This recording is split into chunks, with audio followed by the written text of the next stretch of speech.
Kuwait అనేది ముందులాగా లేదనమాట. ఇప్పుడు కువైట్లో అనేది రూల్స్ చట్టాలు అయితే చాలా మారాయి.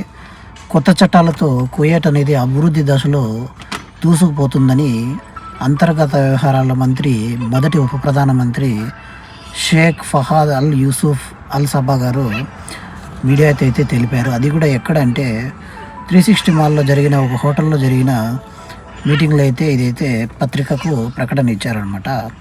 అదేవిధంగా కువైట్లో అనేది 5 నిమిషాల్లో వీసా, ఏ దేశాల వారికైనా అన్ని దేశాల వారికి స్వాగతము, 5 నిమిషాల్లో వీసా ఇవ్వబడునని ఆయన అయితే తెలిపారు.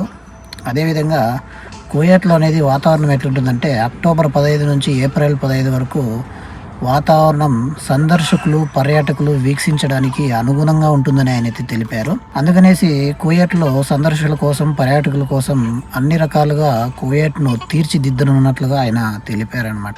జీసీ సమ్మిట్లో కూడా ఈ విషయాన్ని అయితే ఆయన తెలుపుతున్నట్లుగా అయితే తెలియజేశారనమాట. మొత్తం మీద కువైట్లో అనేది వీసా అనేది సులభతరం చేశారనమాట. కేవలం 5 నిమిషాల్లో వీసా వచ్చే విధంగా ఆయన అయితే దాన్ని రెడీ చేశారనమాట.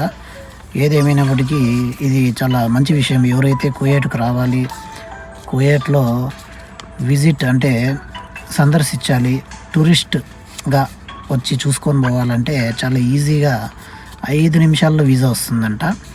ఒకసారి ట్రై చేద్దాం మనం కూడా. మీరు కూడా ట్రై చేయండి. ఇండియాలో ఉండేవాళ్ళు ట్రై చేయొచ్చు అనమాట, రావచ్చు. ఇండియానే కాదు, ప్రతి దేశానికి, ఏ దేశమే అన్ని దేశాలకు స్వాగతం అని అయితే తెలిపారు. వీడియోకి అయితే లైక్ చేయండి. మరో వీడియోలో కలుద్దాం. అంతవరకు సెలవు. జై హింద్, వందే మాతరం.